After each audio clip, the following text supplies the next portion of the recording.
अच्युतं केशवं कृष्णदामोदरं रामनारायणं जानकीवल्लभम्. Welcome back, my dear devotees of Lord Krishna, to your favorite channel, The Beauty of Bhagavad Gita. My dear friends, I got a lots of comments in my comment section regarding the text 1 of Bhagavad Gita. Someone has replied me that if you translate it into Hindi, then it will be very helpful to understand. So my dear friends, a good news for you that I will explain all the text of Bhagavad Gita in English and Hindi both. You can see in this video of text 2 of Bhagavad Gita, and it starts now.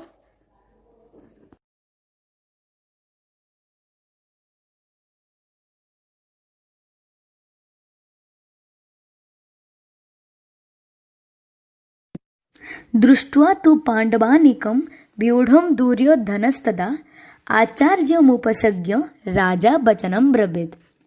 Dhritarashtra was blind from birth. Unfortunately, he was also bereft of spiritual vision. He knew very well that his sons were equally blind in the matter of religion, and he was sure that they could never reach an understanding with the Pandavas, who were all pious since birth. Still, he was doubtful about the influence of the place of pilgrimage, and Sanjay could understand his motive in asking about the situation on the battlefield. Sanjay wanted, therefore, to encourage the despondent king Dhritarashtra, and thus assured him that his sons were not going to make any sort of compromise under the influence of the holy place. Sanjay therefore informed the king that his son Duryodhana, after seeing the military force of Pandavas, at once went to the commander-in-chief Dronacharya, who was the guru of Pandavas and Kauravas, to inform him of the real position. Although Duryodhana is mentioned as the king, he still had to go to the commander on account of the seriousness of the situation. He was therefore quite fit to be a politician, but Duryodhana's diplomatic veneer could not disguise the fear he felt when he saw the military arrangement of the Pandavas. My dear friends, I want to translate it into Hindi who are not able to understand in English. दोस्तों, धृतराष्ट्र जो राजा थे वहां के, उनके पुत्र थे कौरव और उनके भाई के पुत्र थे पांडव. धृतराष्ट्र जो राजा थे वो जन्म से ही अंधे थे, लेकिन उनके पुत्र कौरव जन्म से आंखों से तो अंधे नहीं, लेकिन स्पिरिचुअल और रिलीजन से, मैटर में से अंधे थे. जिनको कंपेयर करेंगे तो पांडव 5 भाई बहुत प्योर और अमृत के जैसे थे कौरव के मामले में.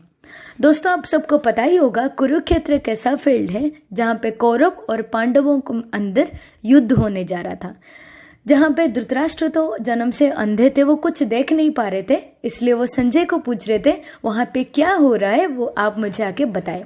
तो संजय ये बता रहे थे कि जो आपके पुत्र है वो कोई भी कॉम्प्रोमाइज नहीं करने जा रहे. दोस्तों, आपको पता होगा दुर्योधन जो सबसे बड़े पुत्र थे धृतराष्ट्र के, वो वहां के राजा थे. वो राजा होने के बावजूद भी उनके जो गुरु थे, वो कमांडर थे, वो वहां पे पॉलिटिक्स खेल रहे थे. वो उनके गुरु द्रोणाचार्य से जाके वो पांडवों के पोजीशन के बारे में बता दिए.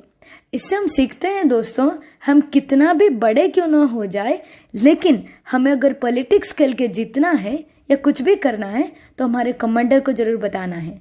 दोस्तों, यहाँ पे कौरव भी खेलते थे, यहाँ पे दुर्योधन भी राजा थे, लेकिन अपने फेस पे कभी उन्होंने डर नहीं दिखाया. जब पांडवों के सेना उनके सामने थी, वो पहले जाके उनका कमांडर को बताए, फिर अपना डिसीजन ले कि कैसे युद्ध लड़ा जाए. तो इसे हम एक बहुत बड़ी चीजें सीखते हैं दोस्तों. अगर अच्छे से मैं बताऊं तो यहाँ पे हम एक बहुत बड़ी चीज सीखते हैं कि हम अगर कोई भी डिसीजन लेना चाहते हैं तो उसको प्लानिंग करना बहुत जरूरी होता है. इस श्लोका में हम यही सीखते हैं दोस्तों. इसके अलावा हम और भी सीखते हैं कि हमारे अंदर कितनी भी नर्वसनेस क्यों ना हो, अगर हम एक सच्चे इंसान हैं या जीतना चाहते हैं तो हमारे चेहरे पे कभी नर्वसनेस दिखानी नहीं चाहिए, क्योंकि अगले जो सामने कॉम्पिटिटर है शायद वो हमारा नर्वसनेस से ही वो जीत सकता है और हम उनसे तभी ही हार जाते हैं. So this is the lesson of today. My dear friends, how is the text 2 of Bhagavad Gita? You can comment in our section. The next part will be uploaded soon, tomorrow. So have a good luck and a good day.